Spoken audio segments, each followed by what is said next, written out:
Good evening, it's 8 o'clock. The top headlines tonight. India gets ready to host the G20. The Prime Minister unveils the logo and theme. The Earth on a lotus with Bharat written underneath. The Prime Minister says India will boost Gandhian solutions against violence and Buddhist solutions against war.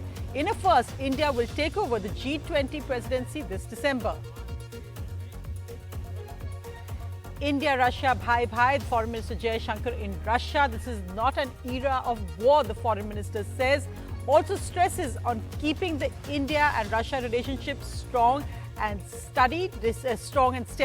Also discussed discounted energy prices for Russian gas.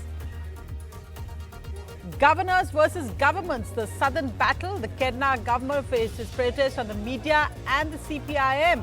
The Tamil Nadu and Telangana governors also run into clashes with state chief ministers. The Bihar chief minister welcomes the Supreme Court verdict on a quota for the economically weaker section in upper caste, but says quotas should now be above 50%. He says that a caste census must be done now and quotas increase according to population.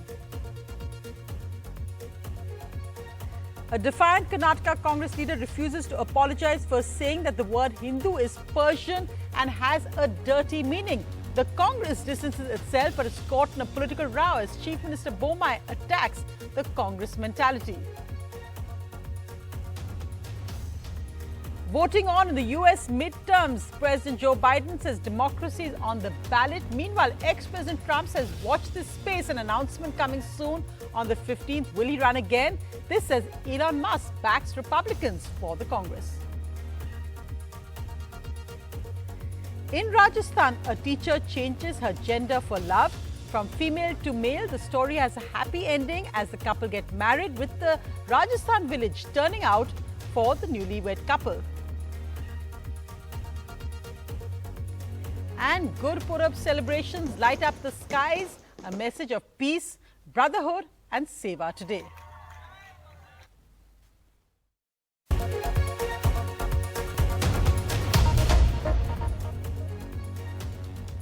Our lead story tonight, for the first time, India will be hosting the G20 summit, a gathering of the world's richest and most powerful countries. The Prime Minister unveiled the logo and the theme for the G20 summit in 2023 today, which is a visual of the Earth on a lotus, also with Bharat written in Devanagari script below it. The Prime Minister said India will showcase its diversity, but also look at stressing on Gandhian solutions against war and Buddhism methods also against violence. In a first, India will take over the G20 presidency this December. इस लोगो में कमल का फूल, भारत की पौराणिक धरोहर, हमारी आस्था, हमारी बौद्धिकता, इन सबको एक साथ चित्रित कर रहा है। हमारे यहां अद्वैत का चिंतन जीव मात्र में एकत्व का दर्शन रहा है। ये दर्शन आज के वैश्विक द्वंद्वों और दुविधाओं के समाधान का माध्यम बने। इस लोगो और थीम के जरिए हमने ये संदेश दिया है, युद्ध से मुक्ति के लिए बुद्ध के जो संदेश है, हिंसा के प्रतिरोध में महात्मा गांधी के जो समाधान है, G20 के जरिए भारत उनकी वैश्विक प्रतिष्ठा को नई ऊर्जा दे रहा है। So a big year ahead for India, hosting a group of 20, taking over the presidency of that very powerful world grouping. But interesting what the Prime Minister said there again about Indian values, Buddhism, and that also of Gandhian values against violence and war, because that's also similar to what India's Foreign Minister Jaishankar currently in Moscow was stressing. So it's a very interesting time in India being watched closely by the world, Vishnu. Well, absolutely. And I think it is really a red letter day for Indian foreign policy. You've got a very capable foreign minister under whom, of course, G20 is a part of what he has been working on. The Prime Minister, of course, spoke about it today. But also India standing firm as far as our policy on Ukraine is concerned, absolutely re-stressing that the relationship with Russia is important. Why? Because it's worked for both sides for several decades. But at the same time, being one of the few nations that holds this position while being incredibly friendly with the Ukraine as well. In fact, as far as Russia is concerned, in Russia itself, the foreign minister said that, look, we value Russian oil, we'll continue with that. He took in a large delegation as well, but he also reminded the Russians, this is not the era of war. That's not correct at all. India believes in the United Nations, India wants peace, and if there is any initiative that results in that peace taking place, India will unequivocally back that. So let's take a look at what Mr. Jaishankar had to say in Moscow.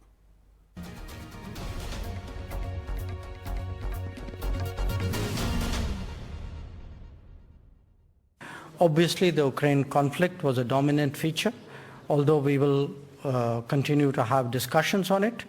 Let me take this opportunity to lay out the Indian position on this matter. As Prime Minister Modi conveyed to President Putin in Samarkand in September, this is not an era of war. We are seeing growing concerns on energy and food security emanate from the conflict that are coming on top of severe stresses created by 2 years of COVID. The global south, especially, is feeling this pain very acutely. The Ukraine war was a dominant part of their talks, as the Indian Foreign Minister said. But both he and his Russian counterpart were clear that they are meeting to strengthen ties. Any objective evaluation of our relationship over many decades would confirm that it has actually served both our countries very, very well. So if it has served my country very, very well for many decades, I think you can see the obvious interest and commitment I would have in keeping that relationship strong and steady. I mean, first of all, there is a stress on the energy markets. Okay, this is a stress which has been created by a combination of factors. But as today the world's third largest consumer of oil and gas, a consumer where the levels of income are not very high, it is our fundamental obligation to ensure that the Indian consumer has the best possible access on the most advantageous terms to international markets. And in that respect, quite honestly, we have seen that the India-Russia relationship has worked to advantage. So if it works to my advantage, I would like to keep that going.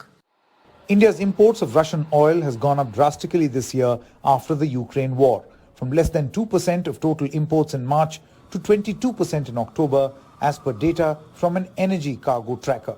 Sergei Lavrov stressed the need for regular exchanges to ensure that despite the changing global scenario, the relationship stays steadfast.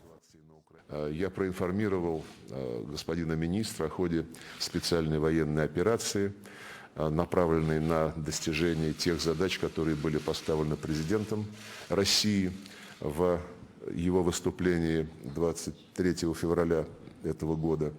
И, конечно же, мы обсудили ту ситуацию, которая сейчас складывается вокруг попыток наших западных коллег под предлогом украинских событий укрепить и свою доминирующую роль в мировых делах и не позволить демократизации международных отношений произойти. Apart from the meetings at the ministerial level, Prime Minister Modi held a bilateral meeting with President Vladimir Putin in Samarkand in September, where he reiterated India's message that this was not the era of war, while emphasizing the unshakable relationship with Moscow.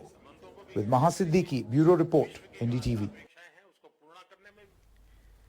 Well, back to political news, and a major battle brewing in the three southern states of Kerala, Tamil Nadu and Telangana, where it's governors versus governments. The major flashpoint is in Kerala, where the governor threw out two journalists from a press conference saying they weren't journalists but agents. Today, a huge march by journalists against that, backed by the CPIM and the Congress, and the CPIM taking out a major march on the 15th of November. This amid clashes in Telangana and Tamil Nadu as well between the governor and the state chief ministers. Three southern states, Kerala, Tamil Nadu and Telangana, are seeing a running feud between the governor and the ruling party that is now threatening to spill onto the streets and the courts. Today, journalists in Kerala went on a rally to Raj Bhavan after Governor Arif Muhammad Khan had asked a couple of them to leave, alleging they represent hostile political interests. My request is please go away from here. I won't talk to anybody from Kerala. If any camera is there, I will walk away. All the political parties other than BJP have come rallied together to support the protest march taken out by the media, workers, journalists to Raj Bhavan. The provocation has been that yesterday the governor misbehaved with the journalists. That would be the most decent way to describe the event that happened. A week from now, the ruling CPIM is planning a massive protest rally to Raj Bhavan, at which leaders from the DMK are also expected.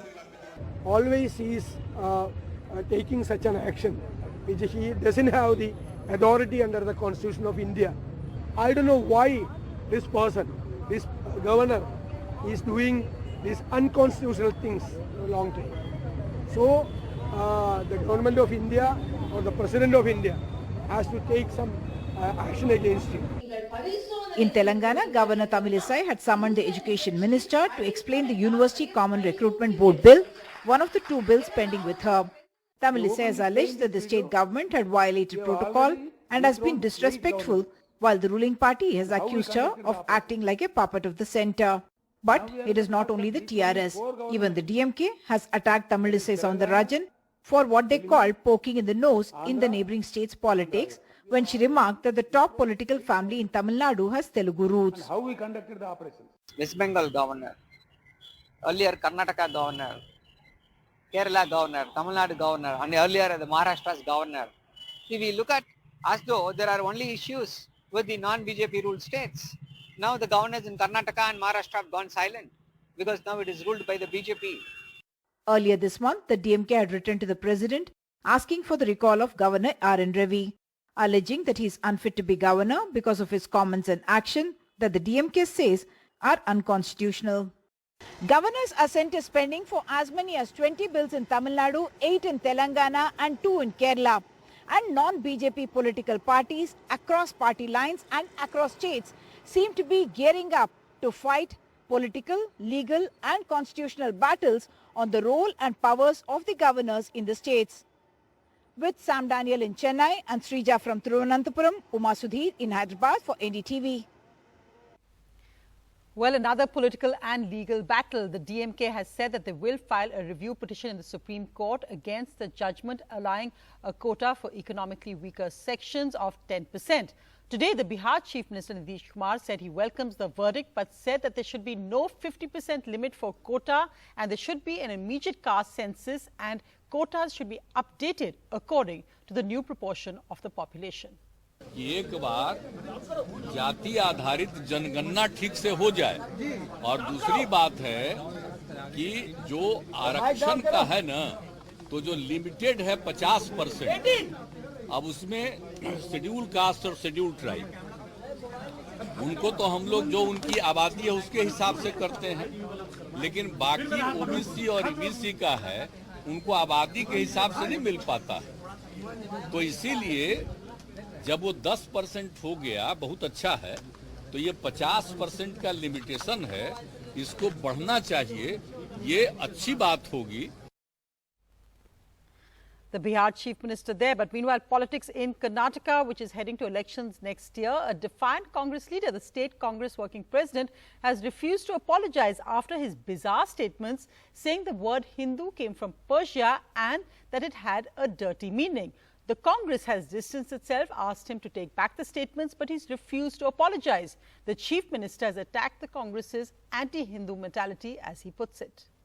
ಇದರಲ್ಲಿ prove ಮಾಡ್ಲಿ, ಯಾರು ಮಾಡ್ತಾರೆ prove ಮಾಡಿದ್ರೆ okay, prove ಮಾಡಿದ್ರೆ ಅಂದ್ರೆ ಸತೀಶ್ ಜಾರಕಿಹೊಳಿ ಅವರು ಕ್ಷಮೆ ಕೇಳ್ತಾರೆ. ಕ್ಷಮೆ ಅಲ್ಲ, MLA ಸ್ಥಾನ ಕೂಡ ರಾಜೀನಾಮೆ ಕೊಡ್ತೀನಿ, ಪ್ರೂವ್ ಮಾಡ್ಬೇಕು ಅವರು. ನಾ ಹೇಳಿದ್ರಲ್ಲಿ ಏನು ತಪ್ಪಿಲ್ಲ.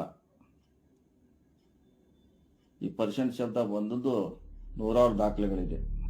Unapologetic and challenging, Congress's working president Satish Jarkioli standing his ground, defending his statement that the meaning of the word Hindu is vulgar.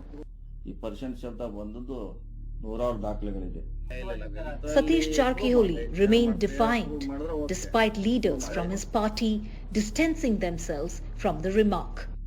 Satish Jarkioli's statement is purely his own statement. Congress party will not agree it. We condemn it.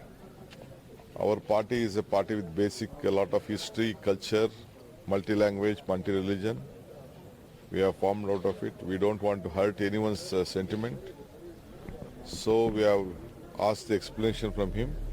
Chief Minister Basraj Bommai and BJP Parliamentary Board member and former Chief Minister B.S. Yedurappa have demanded an apology from the Congress and Satish Jarkioli, questioning Rahul Gandhi's silence. ಅವರು ಹಿಂದೂ ಅನ್ನುವಂಥದ್ದು ಬಹಳ ಅಂದರೆ ಹೊಲಸು ಅನ್ನುವಂಥದ್ದು ಅವರ ಚಿಂತನೆಯಲ್ಲಿ ಹೊಲಸಿದೆ, ಅವರ ಯೋಚನೆಯಲ್ಲಿ ಹೊಲಸಿದೆ. ಬಹಳ ಮುಖ್ಯವಾಗಿ ಸತೀಶ್ ಜಾರಕಿಹೊಳಿ ಅವರು ಹಿಂದೂಗಳಿಗೆ ಅಪಮಾನ ಮಾಡೋ ರೀತಿಯಲ್ಲಿ ಮಾತನಾಡಿರುವಂಥದ್ದು ಖಂಡನೀಯ. ಬಹುಶಃ ಕಾಂಗ್ರೆಸ್ನವರು ಇದನ್ನು ಖಂಡಿಸಿದ್ದಾರೆ, ಅದಷ್ಟೇ ಸಾಲದು.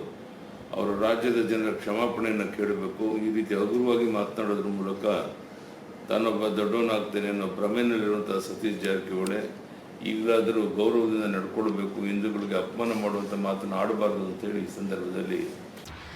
Satish Jarkioli's statements have dented the Congress. In fact, he remains defiant and has also demanded his statements be scrutinized. Now, his statements have caused a huge embarrassment to the party at a time when the state is going to polls in 2023. Will the Congress remove him as the Congress working president as a damage control? In Bengaluru, with Kumar Shrija for NDTV. Moving now to our special report on Agniveer recruitment, and this time there's also the recruitment of women going on under the scheme for the first time for the military police. Here's our special report. Amisha.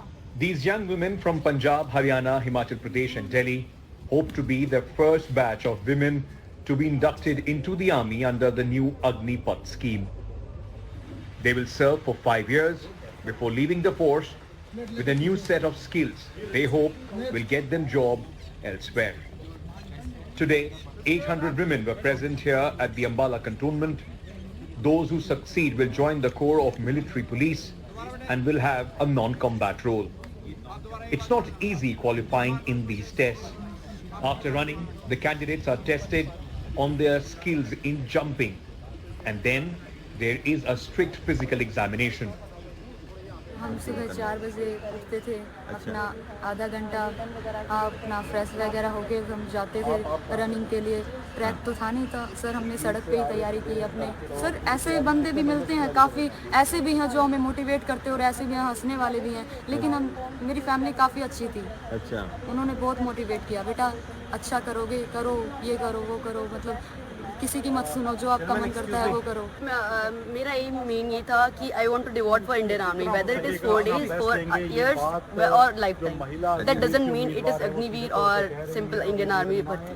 Schedule तो ये था कि काफ़ी practice करनी पड़ती है. गांव से बिलोंग करते हैं तो स्टेडियम वगैरह में इतना जा नहीं पाते हैं, तो वही रोड या फिर जैसे नहर वगैरह होते हैं उन्हीं पे करना पड़ता है. लेकिन ये था कि फैमिली में सबका सपोर्ट अच्छा था. वही है कि टांगे खींचने वाले भी मिलते हैं, रोकने वाले भी मिलते हैं कि क्या ही करेगी, लड़की है आर्मी में जाके क्या करेगी, कोई और जॉब कर दो, लेकिन वही अपना एक एम होता है. The process of recruiting women Agniveer into the army is going on at 10 different places across the country. The Air Force and the Navy have their own schedule. जहाँ तक 2022-23 की रिक्रूटमेंट रैली का सवाल है, तो अभी आप यहाँ पे हैं. ये रैली 7 नवंबर को शुरू हुई और ये कल तक चलेगी. इसके लिए हमने रजिस्ट्रेशन किया था 9 अगस्त से लेकर 7 सितंबर तक, और काफ़ी तादाद में बच्चों ने इसके लिए अप्लाई किया.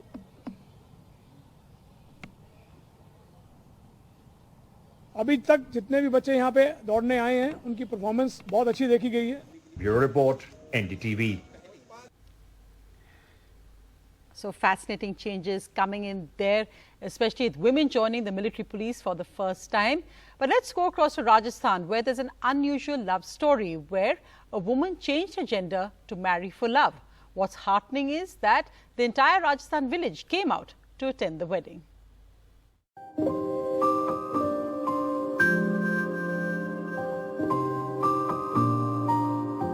This is an extraordinary love story.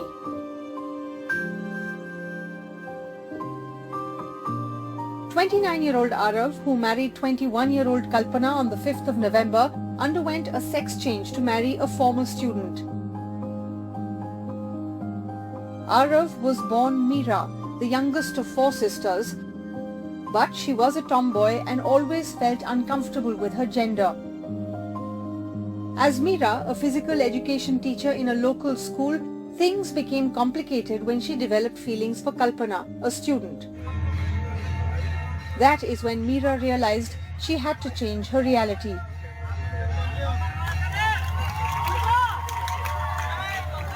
मेरे को पहले से बहुत दिक्कतें थी, तो मेरे से क्या अपनी बॉडी एक्सेप्ट नहीं होती थी, मेरे को प्रॉब्लम आती थी। मैंने पहली सर्जरी 2019 25 दिसंबर को करवाई थी। ये मेरी स्कूल में स्टूडेंट रही हैं 10th क्लास में। मैंने इनको कबड्डी खिलाया था। हमारे दोनों फैमिली बहुत खुश हैं इस शादी से, उनके डिसीजन से, उनकी सहमति से, सबके हमने इच्छा से ये शादी की है। Arav's father says his son always behaved like a boy when he was small and they always treated him like a male as he was the youngest of 4 sisters. यानी आज तक सूट सलवार कतई पहनी ही नहीं है, बच्चापन ठीक। मैं बहुत अटको खुश हूँ बेटा, मैं जो करो कि वो पर अटैक नहीं कर जाए। The entire village attended Arav and Kalpana's wedding. Kalpana, who is now in her BA final year, is planning on becoming a professional kabaddi player, and she says she would have happily spent her life with 29-year-old Arav even if he hadn't undergone a sex change. ये surgery भी ना करवाते तो भी मैं इनके साथ शादी करने के लिए तैयार हो जाती।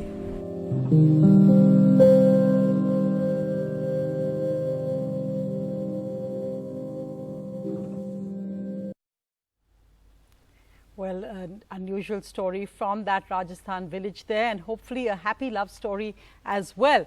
But let's go across to the big international news. Voting is on in the US midterms, and there the stakes are high, with American President Joe Biden saying a vote here is for democracy. Democracy is on the ballot. Meanwhile, former President Trump has said, watch this space, an announcement expected from me on the 15th. As Twitter's Elon Musk has now backed the Republicans for the Congress, saying that's because there should be a spread of power since the Democrats have the presidency. In order to make our country successful, safe and glorious, I will probably have to do it again, but stay tuned. Donald Trump campaigning in the US midterm elections, as well as paving the way for his comeback. On Tuesday, voting ends for 435 seats in the House, 35 of the Senate's 100 and 36 governor posts. The US president has pitched this as a battle for the future of democracy, with former President Obama also calling out the young and progressive voters given the stakes for the Democrats. Democracy is literally on the ballot. I've been making this case since I ran. A lot of folks don't pay attention to politics the way they do in a presidential year. Maybe they don't think that Congress matters as much. Maybe they don't think their vote will matter as much. Younger people especially are less likely to vote in midterms, and that hurts Democrats because younger people trend in a more progressive direction. A critical midterm election is about to decide the future of the working of the Biden administration over the next 2 years. The House, Senate and governorship seats have been hotly contested, as even a slight change could give the Republicans deciding power in the Congress. The trends are expected as early as Wednesday morning, India time, but results for some close contests could take longer to emerge. Bureau Report, NDTV.